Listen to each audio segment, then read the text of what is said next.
আমার বক্তব্য, রাজ্য সরকারের পক্ষ থেকে শ্রমিক ভাইদের দিনে একটা ইনকামের নির্দিষ্ট স্কেল করে দেওয়া হোক, যেটা মানছে না যেখানে তারও ব্যবস্থা করা হোক। একজন জরির কাজ করছে, সারাদিন কাজ করে গিয়ে দেখছি দিনের শেষে 100 টাকা ইনকাম করছে, ওটা হতে দেওয়া যাবে না।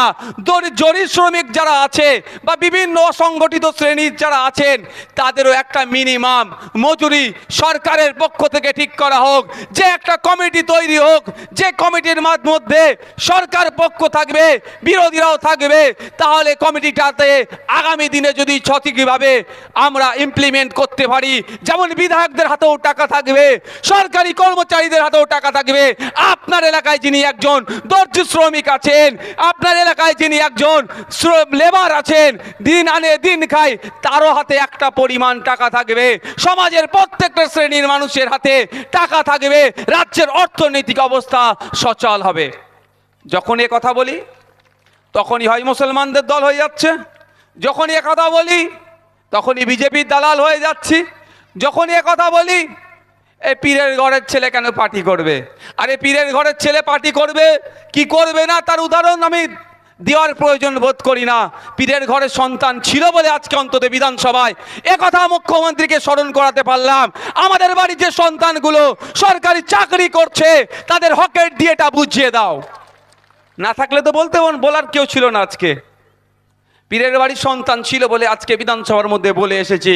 আজকে সারা রাজ্যে দেখুন সার নিয়ে কিভাবে কালোবাজারি চলছে। অসাধু কিছু ব্যবসায়ী আছে, কিছু ডিলার আছে, পার্টির কিছু কুচক্রী নেতাদের মাধ্যমে তারা কৃত্রিমভাবে সারের কিন্তু কালোবাজারি করে। তারা কৃত্রিমভাবে তারা তৈরি করে সারের মার্কেট যেন হাহাকার দেখা যায়, যাতে অর্থাৎ বলে অল্প সার আছে, অল্প সার আছে। তখন কি হয়, আমাদের যারা কৃষক বন্ধুরা আছে তাদেরকে চড়া দামে সার কিনতে হয়। ভর্তুকিতে দূরের কথা, তাদেরকে চড়া দামে সার কিনতে হচ্ছে। আজকে পীরের বেটা ছিল বলেই, যাকে ওনারা বিজেপির দালাল বলছে, যাকে মুসলমানদের দল বলছে, তারা ছিল বলেই পশ্চিমবাংলার বিধানসভায় কৃষিমন্ত্রীর দৃষ্টি আকর্ষণ করেছি, অবিলম্বে একটা কমিটি গঠন করুক বা অবিলম্বে দায়িত্ব নিয়ে সারা রাজ্যে যেখানে সারের কালোবাজারি হচ্ছে সেইগুলোকে প্রতিহত করুক। যে সমস্ত ডিলার বা দোকানদাররা অবৈধভাবে সারের দাম বাড়ানোর চেষ্টা করছে, তাদের বিরুদ্ধে প্রশাসনিক ব্যবস্থা গ্রহণ করুক। এটা বলতে পারলাম। যে পীরের বেটা কেন রাজনীতি করবে? ও পীরের বেটা যদি বলে দিদি খুব ভালো, দাদা খুব ভালো, তখন মিষ্টি লাগে না। পীরের বেটা যখন ভোট দিতে যাবে, ভোটটা খুব মিষ্টি। আর পীরের বেটা যখন প্রশ্ন করে 2008 সালে আলিয়া বিশ্ববিদ্যালয় তৈরি হয়েছে, 2011-তে তৃণমূল সরকার ক্ষমতা এসেছে, আজকে 2023 শেষ হয়ে 24 আসতে চলেছে, ওই বিশ্ববিদ্যালয়ের মান এখন তলানিতে কেন? ন্যাকের টিম এখনো ভিজিট করলো না কেন? এখানে যারা পড়ুয়ারা আছেন, শিক্ষানুরাগী যারা আছেন, তারা জানবেন একটা বিশ্ববিদ্যালয়ের সার্টিফিকেট তখনই বেশি গ্রহণযোগ্যতা রাখে, তখনই বেশি গ্রহণ হয়, মূল্যায়ন করে সার্টিফিকেটের। ন্যাকের অ্যাফিলিয়েশন কোন গ্রেডের এই বিশ্ববিদ্যালয়, এই শিক্ষা প্রতিষ্ঠানটা কোন গ্রেডের, তখনই তার সার্টিফিকেটের মূল্যায়ন হয়। কিন্তু দুঃখের বিষয়, কোন গ্রেডের বিশ্ববিদ্যালয় সেটা আজকে এত বছর অতিবাহিত হয়ে যাওয়ার পরেও মাননীয় মুখ্যমন্ত্রী মহাশয়া, যিনি বর্তমানে এখন সংখ্যালঘু বিষয়ক ও মাদ্রাসা শিক্ষা মন্ত্রী হয়ে আছেন, এত বছরও তিনি ওই কমিটিটাকে ভিজিট করাতে পারলেন না, ওই দপ্তরটাকে। যখন এ কথাগুলো বলি তখনই বিজেপি দালাল হয়ে যায়, তখনই মুসলমানদের দল হয়ে যায়, তখনই পীরের ছেলে কেন পার্টি করবে। চলে যান চোপড়াতে, আপনারা দেখেছিলেন যে কিভাবে ওখানে আমার আদিবাসী মা বাপ ভাই বোনের উপর আক্রমণ হয়েছিল, গুলি চালিয়েছিল, বোমাবাজি করেছিল, মায়েরা রান্না করতে বসেছিল, হাঁড়িতে লাথি মেরে ভাত তো উল্টে দিয়ে যে চাল অল্প কিছু ছিল সেই সমেত বাচ্চাদের বই খাতা সমেত নিয়ে গিয়ে বাড়িতে আগুন জ্বালিয়ে দিয়েছিল। কোনো বন্ধু তখন তাদের কাছে পৌঁছায়নি।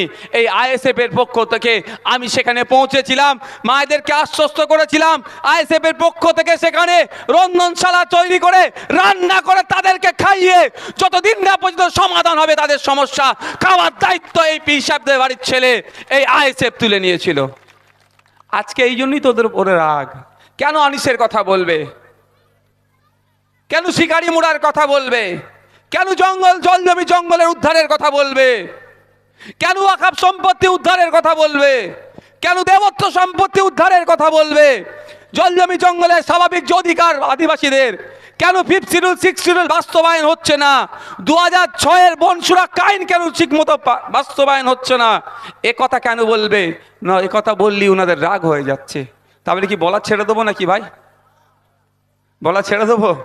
বলা বন্ধ করবো না, মানুষের জন্য বলে যাব। আমরা কিছুদিন পূর্বে পর্যন্ত জানতাম যে হাজী মোহাম্মদ মহসিন স্কলারশিপ নামে একটা স্কলারশিপ দেওয়া হতো। আপনার আমার পরিবারের ছেলে মেয়েরা সেখান থেকে ফ্যাসিলিটি নিত, কিছু টাকা পয়সা পেত।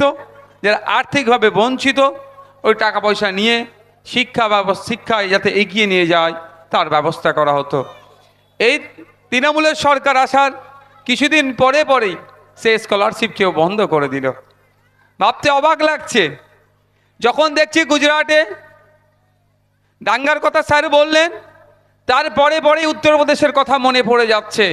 একের পর এক জায়গার নাম বদল করে তাদের লড়াই কন্ট্রিবিউশন সোসাইটির জন্য যেটা ছিল মুছে ফেলার যে অপচেষ্টা চালাচ্ছে মুখ্যমন্ত্রী তথা আমাদের রাজ্য পশ্চিমবাংলার তৃণমূলের সরকার, ঠিক ওই কৌশল ধরে ডাইরেক্ট নাম না চেঞ্জ করলেও তাদের অবদানগুলোকে আমাদের মনের মধ্যে থেকে মুছে ফেলার অপচেষ্টা চালাচ্ছে। তাই সময় এসেছে, ভাবুন, মনকে প্রশ্ন করুন যে কাকে আমি ভরসা করছি, সে আমার জন্য কি দিচ্ছে? কাকে আমি ভরসা করছি, সে আমাদের সোসাইটিকে কতটা দিচ্ছে? কাকে আমরা ভরসা করছি, আমাদের রাজ্যকে কতটা দিচ্ছে? বা কাকে আমরা ভরসা করছি, পার্লামেন্টে যখন পাঠাচ্ছি তাদেরকে ভরসা করে সে আমাদের রাজ্যের মানুষের জন্য, দেশের মানুষের জন্য কি করছে? প্রশ্ন করুন মনকে, দেখুন খুলে যাবে যে কি হচ্ছে না হচ্ছে। স্বল্প সময় আমি আপনাদের বলে রাখি, আজকে বিধানসভাতে একটা বিল পাস হয়েছে, আপনারা জানেন? অনেকে জানেন না, জানিয়ে দিই। সেপ্টেম্বর মাসের 7 তারিখে মাননীয় মুখ্যমন্ত্রী বিধানসভায় এসে একটা কথা বলেছিলেন যে বিধানসভার যারা সদস্য আছেন তাদের মাইনে কম, বর্তমান বাজারে যে মূল্যবৃদ্ধি হচ্ছে এর ফলে তাদের জীবনযাপন করতে অতিষ্ঠ। এবং আজকেও তিনি বললেন বিধানসভায় অনেক বিধায়ক হয়তো কোটিপতি আছে, কিন্তু বাকিরা নাকি গরিব মানুষ, তাদের কথা ভেবে 40,000 টাকা করে বিধায়ক পিছু বাড়িয়ে দিলেন। আজকে সেই বিলটা পাস হলো।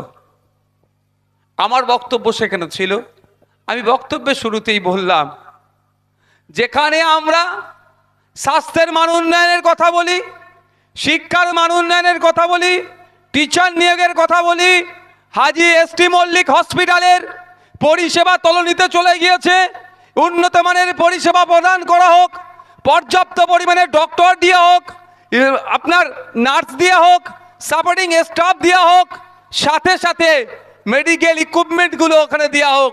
যখনই আমরা এই কথাগুলো বলি, যখনই ভাঙড়ের ব্লক হসপিটালগুলোর মান উন্নয়নের কথা বলি, তখনই কিন্তু ট্রেজারি বেঞ্চ থেকে আমাদের কাছে উত্তর আসে রাজ্যের অর্থনৈতিক অবস্থা ভালো জায়গায় নয়।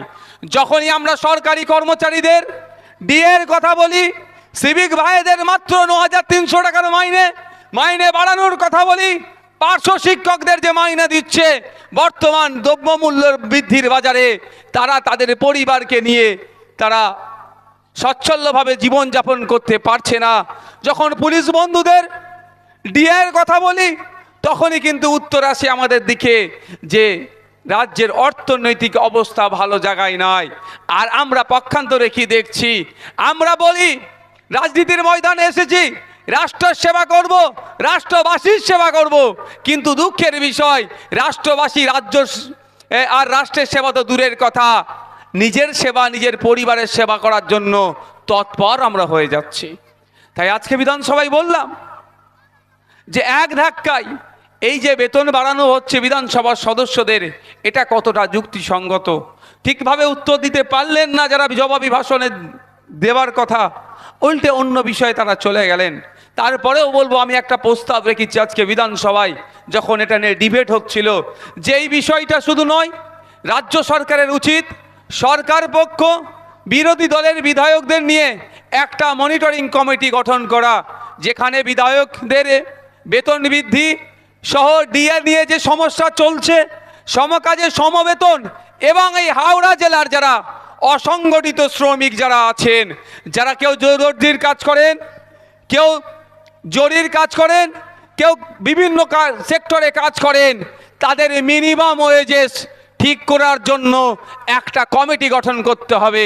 মিনিমাম ওয়েজেসটা কি? আপনি একজন দর্জি শ্রমিক, আপনাকে খাটিয়ে নিচ্ছে সারাদিন, মাত্র 250 টাকা হয়তো দিচ্ছে। আমার বক্তব্য, রাজ্য সরকারের পক্ষ থেকে শ্রমিক ভাইদের দিনে একটা ইনকামের নির্দিষ্ট স্কেল করে দেওয়া হোক, যেটা মানছে না যেখানে তারও ব্যবস্থা করা হোক। একজন জরির কাজ করছে, সারাদিন কাজ করে গিয়ে দেখছি দিনের শেষে 100 টাকা ইনকাম করছে, ওটা হতে দেওয়া যাবে না।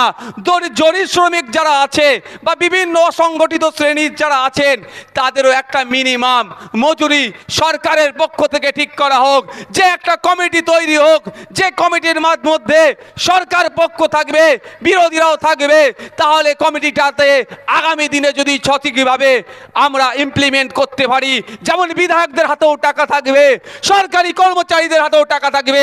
আপনার এলাকায় যিনি একজন দর্জি শ্রমিক আছেন, আপনার এলাকায় যিনি একজন লেবার আছেন, দিন আনে দিন খায়, তারও হাতে একটা পরিমাণ টাকা থাকবে। সমাজের প্রত্যেকটা শ্রেণীর মানুষের হাতে টাকা থাকবে, রাজ্যের অর্থনৈতিক অবস্থা সচল হবে। যখন এ কথা বলি তখনই হয় মুসলমানদের দল হয়ে যাচ্ছে, যখনই এ কথা বলি তখনই বিজেপির দালাল হয়ে যাচ্ছি।